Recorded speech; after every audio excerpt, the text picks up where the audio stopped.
None over to you. So hi everyone, and I hope you guys are having an amazing day.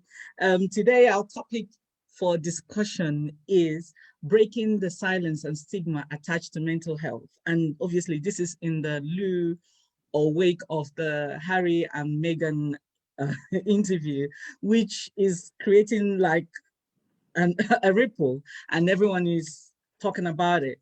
And a lot of Black people, as we know, were triggered, and rightfully so.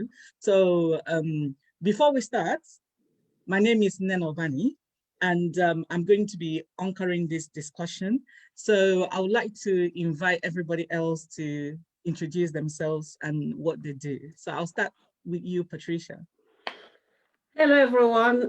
My name is Patricia Obichukwu. I'm the founder director of mental health organization in Enfield, North London, called Wellbeing Connect Services. And we deal with mental health. I'm also an international consultant running my own business. Thank you. And can I invite you, Gretel, to unmute yourself and introduce yourself, please? Okay, my name is Gretel Logan.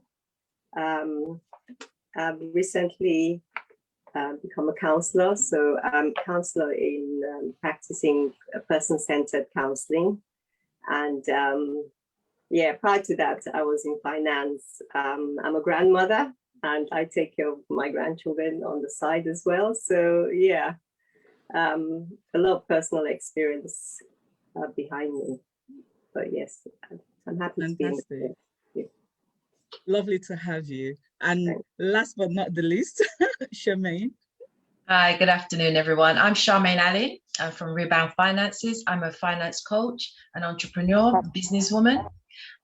My experience comes from my own mental health in terms of broken relationship and finances and being in debt.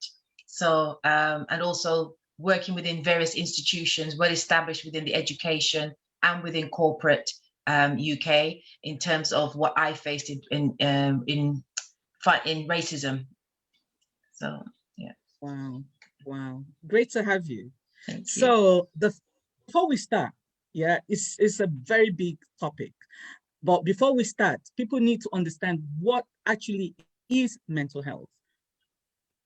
So I don't know who wants to lead on that. I don't mind jumping in. For me, mental health is that unseen element. If you have a broken leg, people will see the cast. If you have a problem with your knee, they'll see the brace, and you may walk with a limp or a pair of crutches. It's something that can be seen. But when it comes to mental health, a person's thoughts, a person's emotions, it can't be seen. So how do you then explain something? You may remember what someone says to you. You may not remember every word, but you remember how that person made you feel. And that is part of what I think becomes that mental health. How do you explain a feeling? And if it cannot easily be seen, how can you then express that? And I think that's where the barrier can sometimes begin. Okay. For me, there is a difference between mental health and mental well-being or mental illness. Any one of us can have a mental health issues, and that's either emotional, psychological, or to do with the way you feel.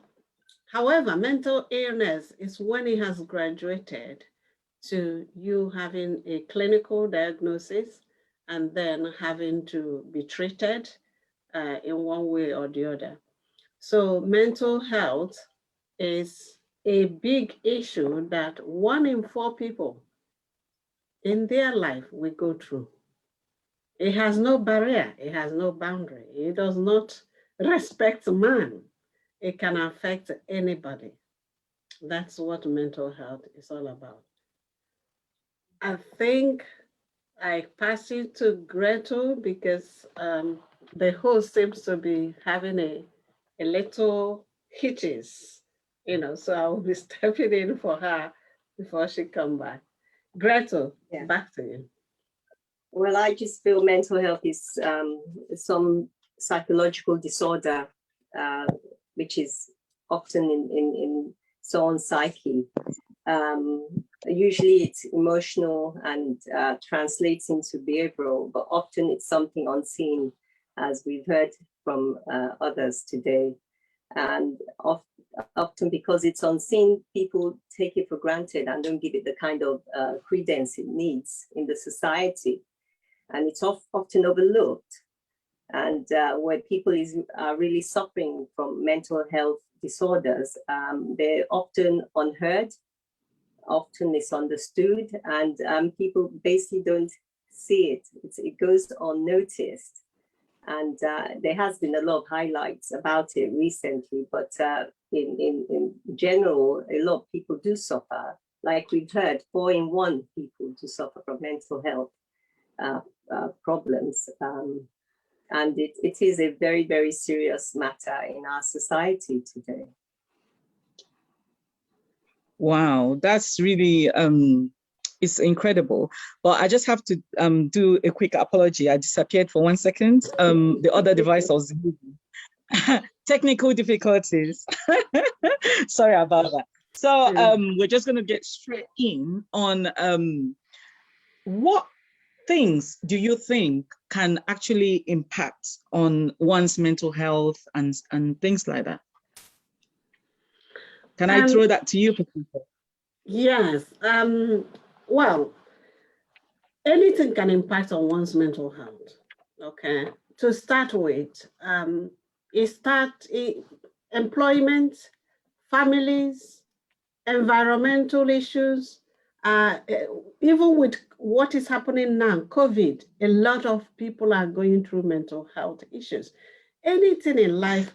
When I set up the charity 23 years ago, going to 24 years now, you know, again, it was to support families who were having challenges. And it may be depression. Every one of us, in one way or the other, it doesn't matter whether they are the richest man in life, they have gone through depression.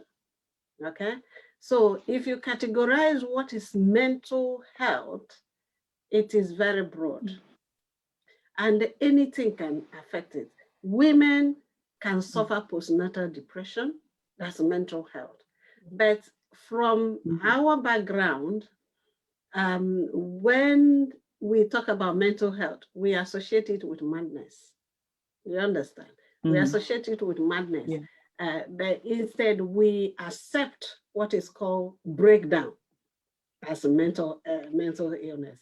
Eating disorder is mental illness. A lot of issues to do with mental illness. So we cannot actually start to list what is mental illness or what can cause people to have mental illness here at this short time. Okay. Anyone else wants to weigh in on that? Yeah, I think it's a broad subject, and when you start to think of mental health and mental well-being, sometimes what could exacerbate an issue could be cultural.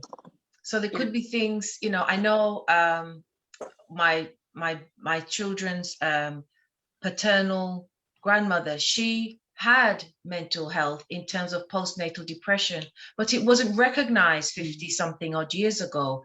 It was a case of, well, you already have a child, you've got another one, you know, you just have to get on with it.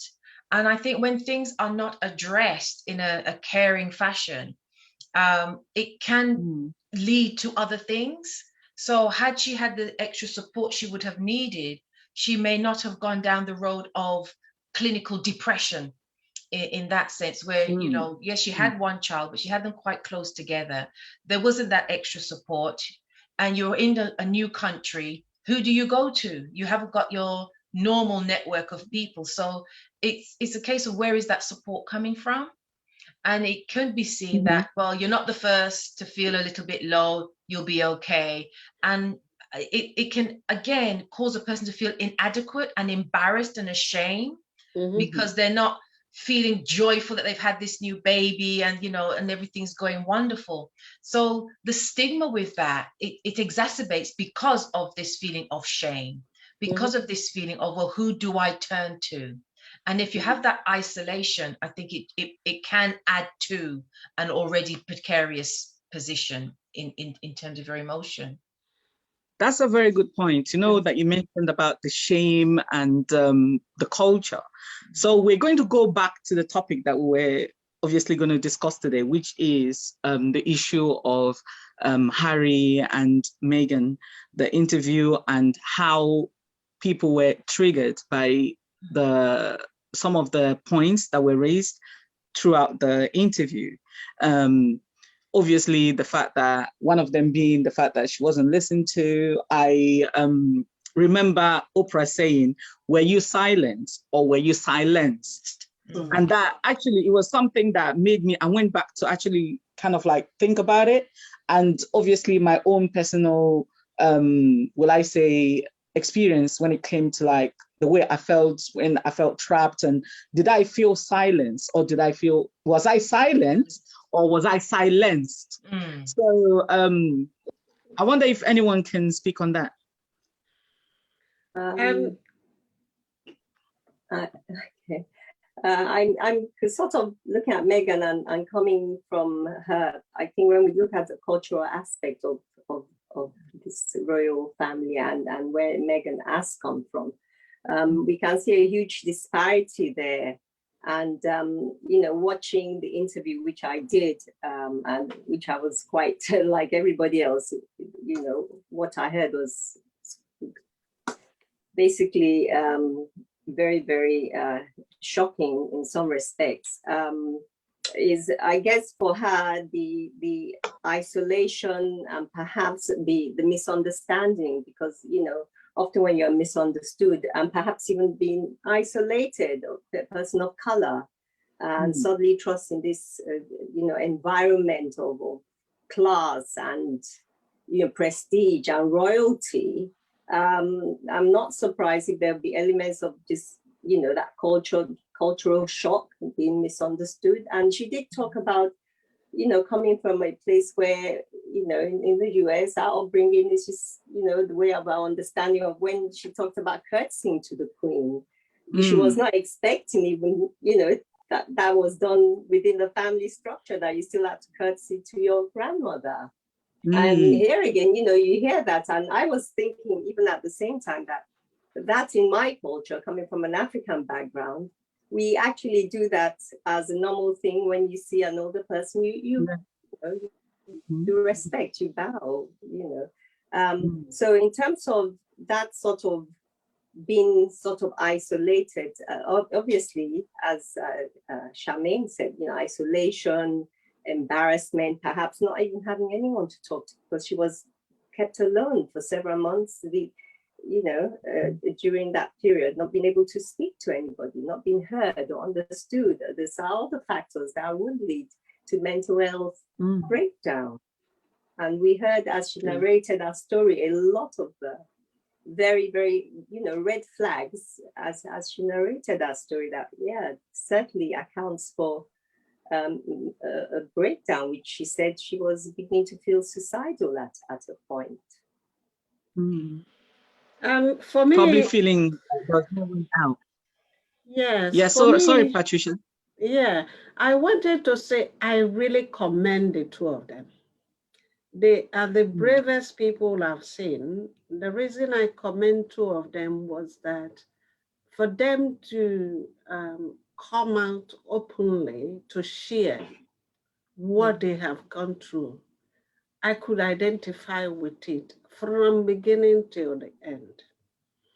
When my late husband has a breakdown, which is what we call it in our culture, it's because he lost his job. It was because in 80s he had a good job working with oil shipping company in Kuwait, and it was giving him good money. Then that was when he was done. We got married, settled down, started having children. So a lot of changes were happening within a short time.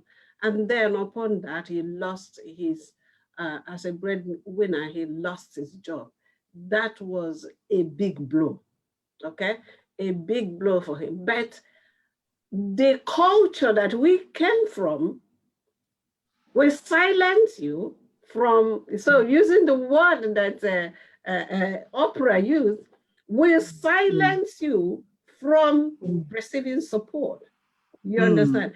Even when you are so brave to talk about it, the oppression, culturally, religiously, community-wise, every area you turn to get support, you were suppressed. And this is actually the genesis why I started the charity, because I felt that you were just banging your head on the wall, nobody there to help you, nobody. I myself, if not because of my faith in Christ, Jesus, I would have gone through the downward spiral of mental illness. Because I remember, with young children, you don't have your parents here, and then the phone are not as rampant as it was here. The ones you are communicating with, not only are you having oppression from the in-laws and out, or because of social status, nobody wants to hear the word mental illness. So instead of you becoming the victim, you become the villain. You are seen as the villain. Do you understand?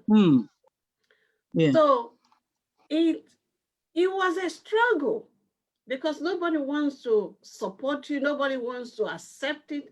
Instead, it's like you are being bashed on. You are being bashed on. How come you even mentioned that? So when I was seeing what was happening on television, people's reaction, for example, that man called Piers Morgan, I said, oh my God, this man lacks understanding.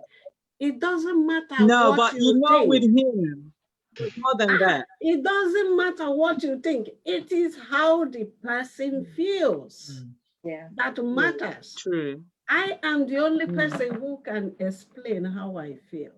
I am the only person who has lived the experience of oppression. I am the only person who has lived the experience of racism. I am the only person who can tell you how I feel. You cannot describe it. Each of our experiences here are different, and we are the only people who can really relate it. Do you understand? So I really commend them. If they are close, even though we have COVID, I will hug them and I will kiss them for coming out, even for that particular aspect, because it will encourage many people who has been silenced to come out and talk. You understand? Come out and talk. It's not a shameful thing. Stigma that is attached to mental health needs to be pulled down so that people will not be isolated. So I leave it here for now. That leads me to our next question. Oh, go ahead. Yes, I was going to say, it's the isolation that actually kills. It kills you first before you then want to feel as if you want to end your life. And I commend them because of the fact that when Harry and his brother came out to talk of their own mental health struggles when their mother passed away, and then now X number of years later to say, look, it's still an issue, it's still there. It hasn't completely gone away because of these other added extras that have come on within life. And I commended him for speaking of, being trapped, because that's effectively what it is. They're trapped into an establishment of, we mustn't let the public see what life is really like. Because when you think of prince and princesses and queens and kings and princes, we do have a particular perception. It's, and it's that kind of, we must keep the facade. And for them, it's actually harder within the royal family to keep the facade because of what people's expectations, whether it's fairy tale or whether it's your own imagination of, oh, they've got to have so much privilege, but they may have privilege on the outside, but on the inside, are they dying? And they are more trapped than we would imagine. because we have this perception of you can go anywhere, you've got beautiful jewels, you've got beautiful dresses, but yeah, they're brought out at for a specific function. If after that function you're locked away in a box and only brought out like a precious doll, that's no life. So No. you know, breaking that down. So yeah. And obviously they haven't chosen that life. That's right. Which could also bring about that feeling of feeling trapped. Yeah. Yeah. Yeah. It's interesting because. So Gretel, did you want to say something? Yeah, it's interesting because the royal family, the younger royals in particular, were championing, or still are championing, mental health, isn't it, in the UK? Yeah. And I was very impressed by the fact that they were championing and bringing to the front. They were the authoritative figure of mental health in the society, and still is. And just to think that they actually are really sticked and trapped in this environment of where, you know, there is all what you have to do against trying to, you know, in terms of helping people with such cases, which is, you know, within the royal establishment, where they should actually get the treatment and the help and the support, because there is a lot of support around them. The very people who are supposed to be supporting them are actually the people who are actually sort of more or less strangling them and isolating them and putting them in this trapped feeling of being, you know, ignored and silenced. And anyone who is silenced will certainly, you know, have to go within, just close up. And once you start closing everything up, then you're spiraling into something quite dangerous for you psychologically, unless you're obviously strong enough to be in control of that. You know what is quite funny is the fact that the older ones also went through that. So you would think that they would be a bit more empathetic towards what is happening to them. But you know, it's a thing where I feel people who have been through things, they forget what they've been through and they now become like the upholders or the flag bearers of the oppression that they themselves went through. So, which obviously leads to us talking about breaking the stigma, because even the older generation, knowing what has gone on, still have not learned from that. And they're still kind of like taking it on. So how do we stop this cycle? So this leads me to my next question of, why do you think mental health is such a taboo in the community? It's not understood. It's simple lack of understanding. Because all of us could go through the same experience, but how we then relay it and how we then internalize it and how we then portray it would be completely different ways of understanding. And because we may not have the same, you know, we could see the same thing. Did you see when the dog, what dog? I didn't see a dog. Oh, I thought it was a cat. No, it wasn't a cat. It was a motorbike that went by. So it's our perception of things. And because we would have 4 or 5 different perceptions, the understanding comes from different viewpoints. I think it's a lack of understanding. Okay. So Patricia, what do you think? I agree with Charmaine that there is a big lack of understanding, because when they understand, you know, when I ask people, I say, how many of you have suffered stress? Okay. Even executive stress, let's say executives, you know, how many of us have been under pressure to deliver? You understand? Even during this COVID, people were forced. It's a forceful change.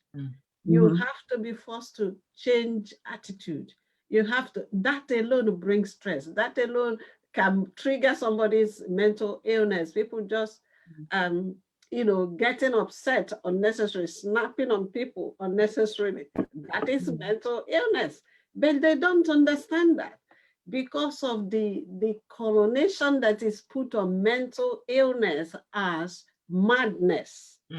I think if the word has, the word mental illness is changed. So in Africa, as I said, if you say somebody has a breakdown, mental breakdown, they accept that. Yeah. Okay. They don't see it as madness. But once you put mental illness, it's madness, and then if you accept it, your family will be sort of seen as weird. Your children will not get married. People will see you. It will affect your generations to come. So for that, they fight it with every force they have. Okay, it will affect their social club and social status and things like that. It's lack of understanding. Every one of us has gone through mental illness in one way or the other. I told her, if you have suffered stress or depression, you may get up, your business is falling, you don't want to do anything, you are just confused. It's mental illness. You understand? So look at the children. My grandson said something during this COVID. I was checking on them, how have they been doing? And he said something, 9-year-old. He said something. He said, Grandma, I graduated from when I get up in the morning, go to breakfast club, have my breakfast, play in the school, come back, mommy and daddy give me food. For me, having to make my own lunch, also have to support in child minding, online learning, is new to all of them, okay? And so you can see it's a challenge. And with the work we're doing with young people in the schools since the lockdown, many of them are having serious challenges because of this forced condition or situation, and it's affecting somebody that is used to going out. All of a sudden, you say you stay at home. That will begin to give you mental illness. Okay, somebody that is used to talking to friends, joking with friends, all of a sudden, you force that person to have isolation. That is what is causing so much mental illness around. Okay, and then you have some people, some of the children we are working with, we are talking about online schooling. In their household, they might be 3 or 4. The only thing they have is phone. One phone from their parents. That's what they will use for accessing that online program. You understand? So we end up having to look to where to get the laptops or tablets with the work we're doing with Bernardo. So God so bless them because they've really helped a number of young people, So that is what we are saying. It's lack of understanding and expectation. Expectations. For example, there is something Harry and Meg said, especially Meg. That particular day she showed, they went on an event, I think it's Royal Albert or something like that. That was the day she was feeling suicidal. She had just told her husband and she didn't want to stay at home because she didn't know what will happen to her, how she will behave because she's pregnant. Hormones were going through her system and then she was feeling this isolation. She says something that carved so much deep inside me. She said, the expectations were for them to be smiling. While inside, they were wrecked. Do you understand? So they have to be smiling. And when the light goes off, she was crying there. That thing, I felt like it was just piercing me, my body. Do you understand? and the expectations of people. She has to smile, she has to pretend, put a facade, whereas she is crying for help there. You can imagine her husband being brave, a young boy, you understand, being brave to hold the wife and continue supporting the wife. To be honest with you, they need a word. I'm telling you, for me, they need a word because of how they have managed.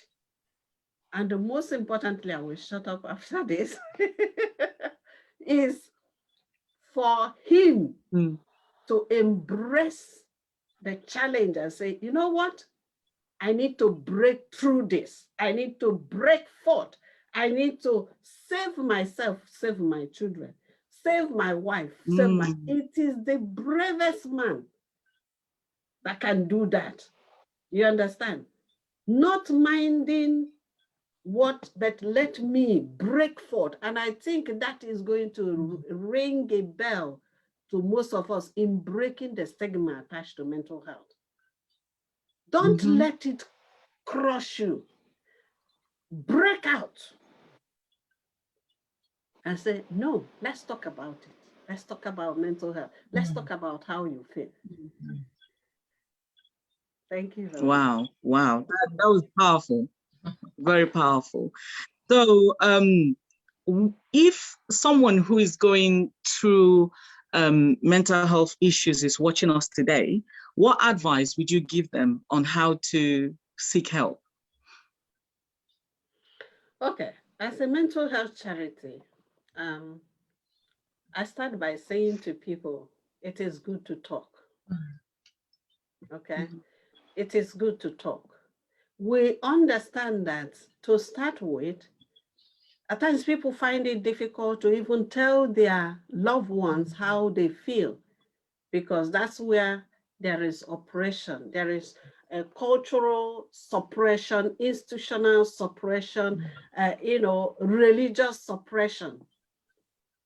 Okay, the first contact for people, especially in our community, are their religious leaders. But at times they lack understanding. I'm sorry to say that. They just feel, okay, let's pray for you. And after praying, that's it. No, that's not it. If somebody have lost a job, and many people have lost a job now, and a lot is going through their mind. How would they pay for their bills? How would they? Yeah, pray for them, but they need a practical help. If they have a lot of debt, they need practical help. If they have families, they need a practical help. You understand?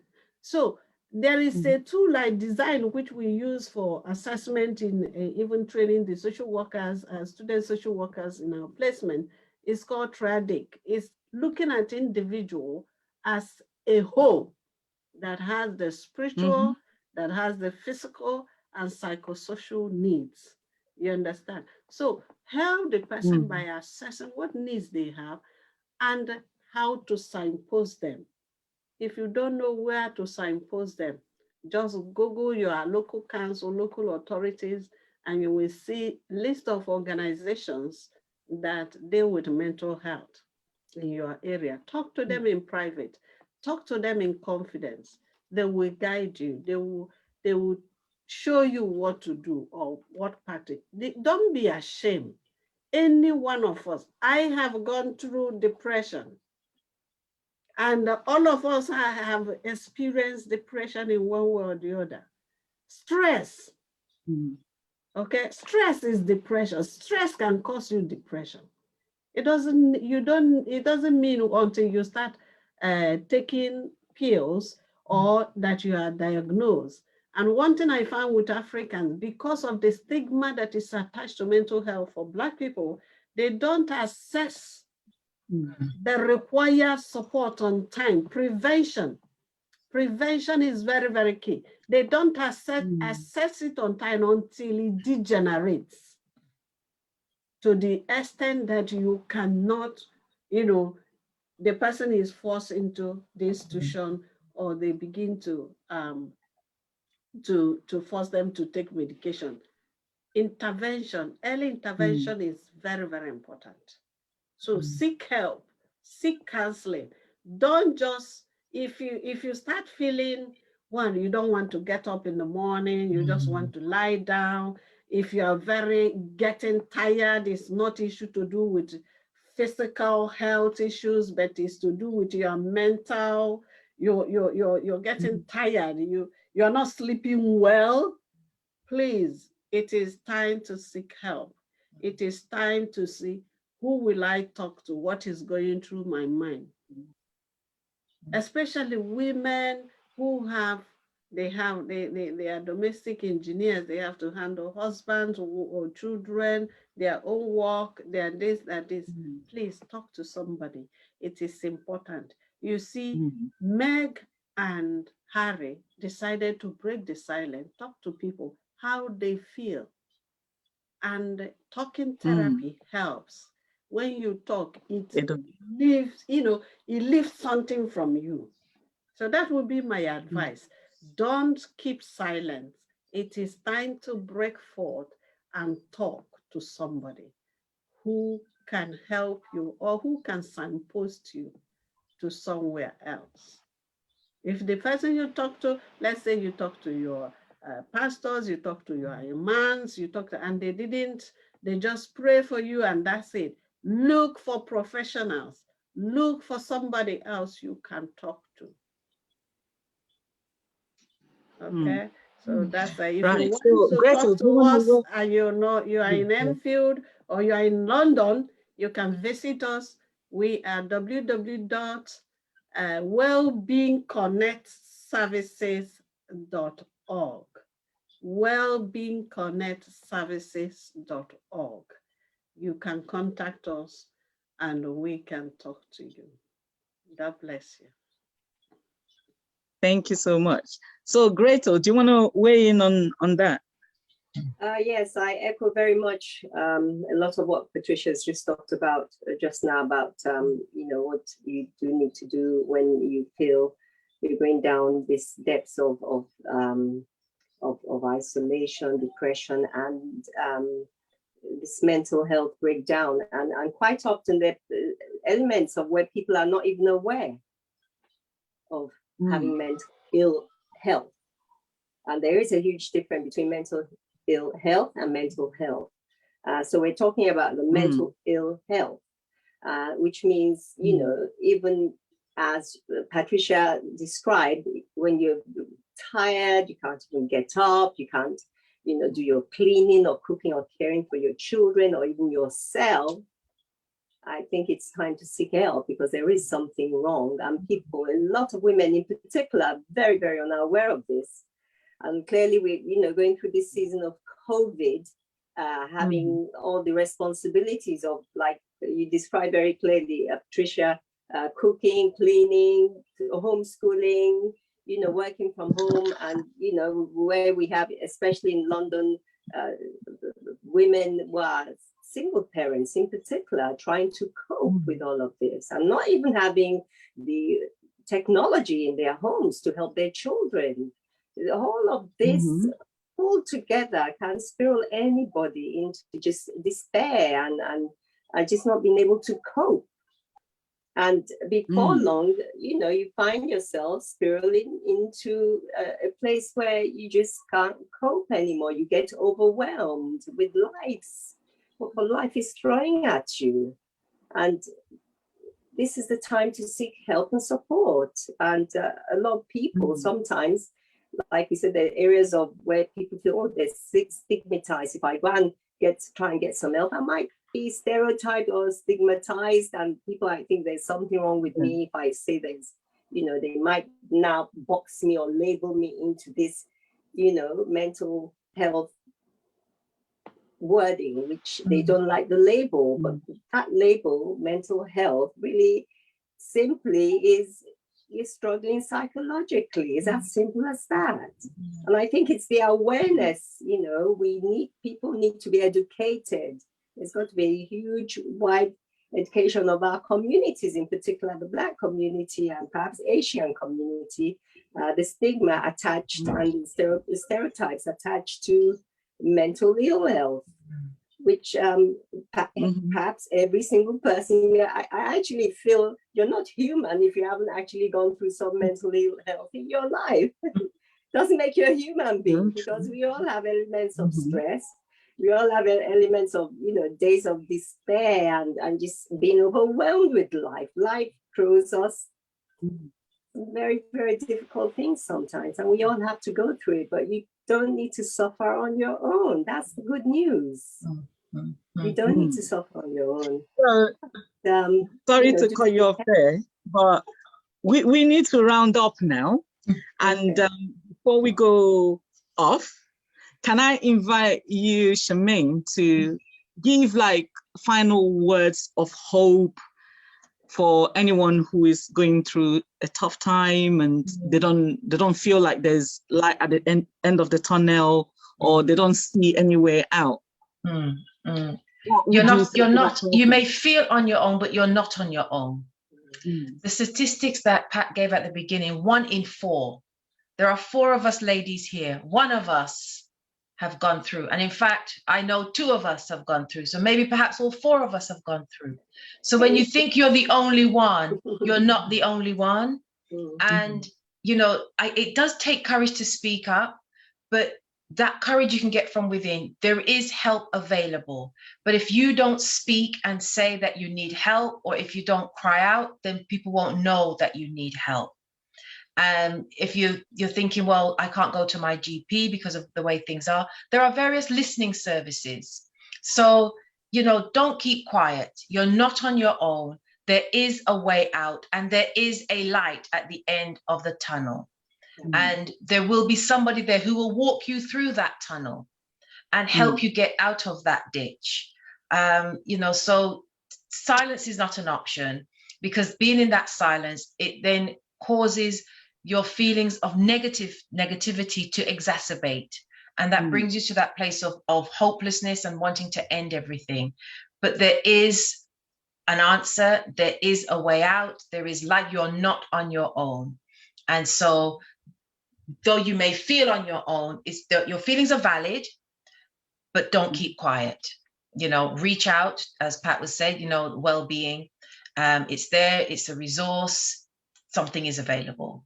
Don't lose hope. There is hope.